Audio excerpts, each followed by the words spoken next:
Mengambil setting di gurun pasir Irak, dua orang tentara, Ice dan Matthews, masih mengintai keberadaan sniper misterius yang menembak mati rekan-rekan mereka. Hit and run.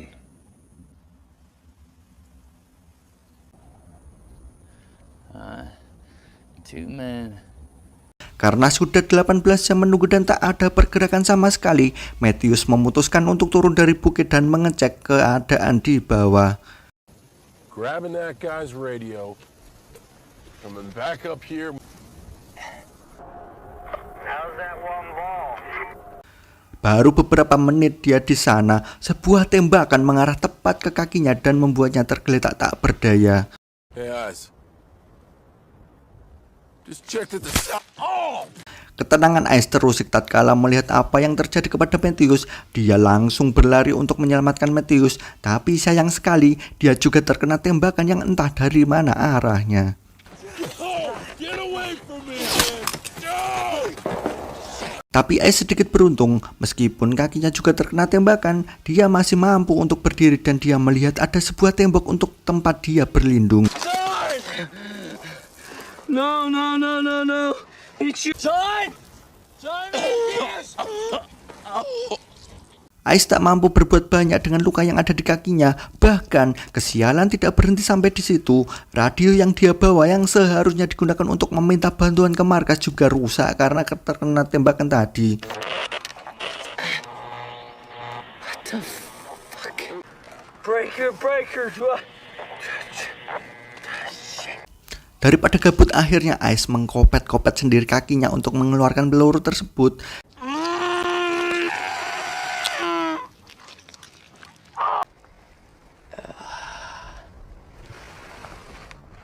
Setelah bengang-bengong selama kurang lebih 17 menit, tiba-tiba ada panggilan masuk dari handsetnya. Awalnya Ice percaya kalau itu panggilan dari komandannya, tapi setelah orang itu terus-menerus meminta Ice menembakkan pistolnya ke udara agar dia tahu lokasi tepatnya, Ice baru ngeh kalau itu bukan dari komandannya. I need you to stand and fire into the air. We need to get a look. You have seen through my camouflage. Ya benar sekali, itu adalah panggilan dari si sniper misterius itu. Ice yang tak kehilangan akal langsung mencongkel-congkel tembok dan memasukkan teropongnya untuk mencari tahu lokasi si sniper.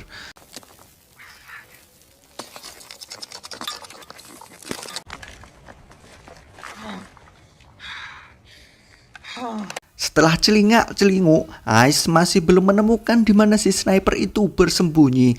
Dia mencoba mengira-ngira dengan cara menghitung jarak dan arah peluru yang mengenai kakinya. Tapi tetap saja dia tidak tahu persis di mana persembunyiannya dan hanya bisa mengira-ngira kalau si sniper itu bersembunyi di tumpukan tempat rongsok. Put 4556 Crane construction site.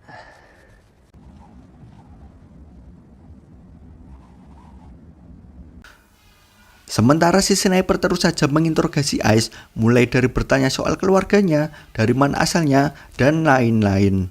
Awalnya Ice tidak menjawab pertanyaannya, tapi dia sangat kaget ketika orang itu tahu soal Dean. Dean merupakan sahabatnya Ice yang telah meninggal saat bertugas. Bahkan si sniper juga tahu kalau teropong yang Ice gunakan adalah miliknya Dean. Now, Matthews.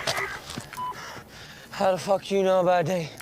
I ain't talking about fucking thing with you, dirty fucking Haji. Well, Ice yang merasa benar-benar tak ada jalan keluar untuknya itu pun hanya bisa pasrah. Dia tidak tahu harus bagaimana lagi. Dan dia malah meminta si sniper itu untuk mengakhiri hidupnya saja. Fucking dead.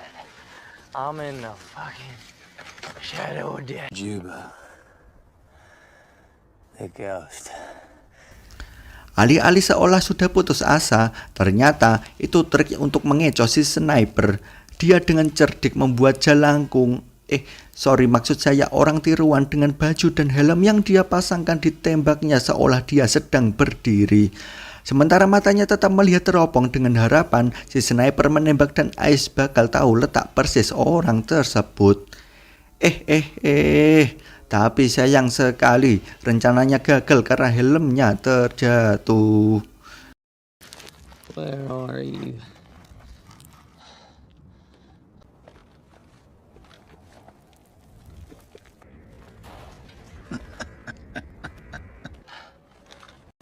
Berpikir, dan ting. Aha, tiba-tiba Ais mempunyai ide cemerlang. Dia melihat ada mayat temannya yang dekat dengan temboknya. Meskipun dia tahu itu sangat berbahaya, tapi dia tetap nekat untuk menghampiri mayat itu. Ais mengambil perlengkapan mayat tersebut tak terkecuali radionya, dan setelah itu dia kembali lagi ke temboknya tadi. Tentu tidak mudah karena si sniper terus menembaki Ais dan keberuntungan sepertinya masih ada di pihak Ais.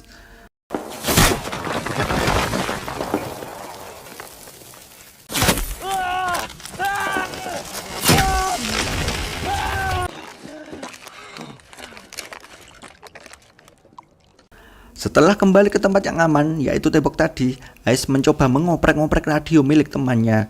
Lagi-lagi, radio itu telah rusak dan tidak dapat menangkap sinyal dengan baik. Tapi tidak berhenti sampai di situ, teropong miliknya juga telah pecah karena terkena tembakan si sniper.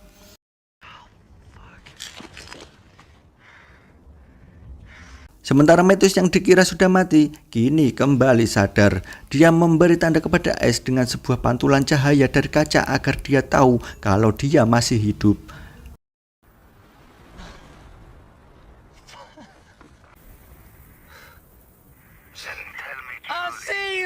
Ais langsung berteriak, "Woi, si sniper ada di tumpukan rongsok di arah pukul 12. Matthews langsung mencoba meraih tembaknya dengan sisa tenaganya. Sementara Ais dengan cerdik mengalihkan perhatian si sniper itu dengan mengajaknya ngobrol.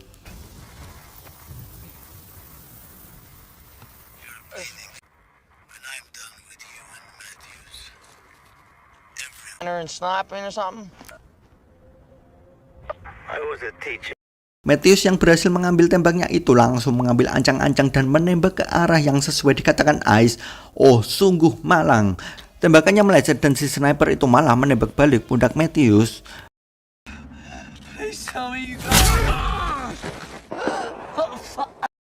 Dengan pundak yang penuh darah itu, Matthews mencoba ikut berlindung bersama Ais, tapi kurang dikit lagi sampai si sniper itu malah menembak tepat di kepalanya.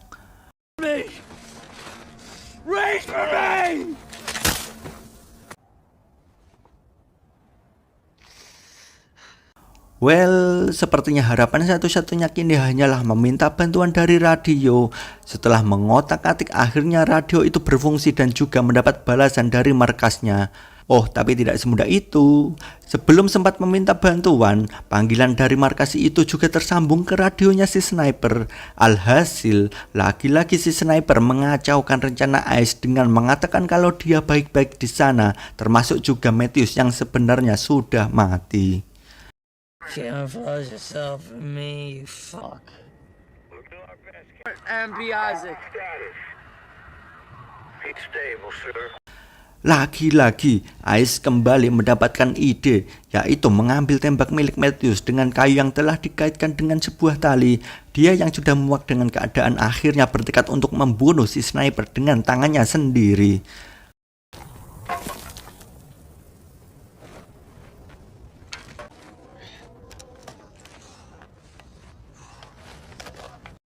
Dia sengaja merobohkan tembok untuk mengecoh si sniper itu, dan setelah mengarahkan dengan tepat, Ais pun melepaskan tembakannya ke arah tempat rongsok tadi. Setelah menunggu beberapa detik dan tak ada peluru balasan dari si sniper itu, Ais pun merasa kalau dia telah membunuh si sniper tersebut.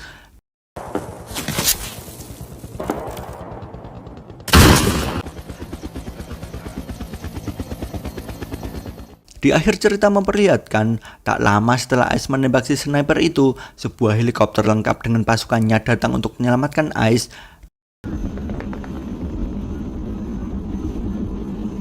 Dan setelah helikopter itu terbang tepat di atas tempat rongsok,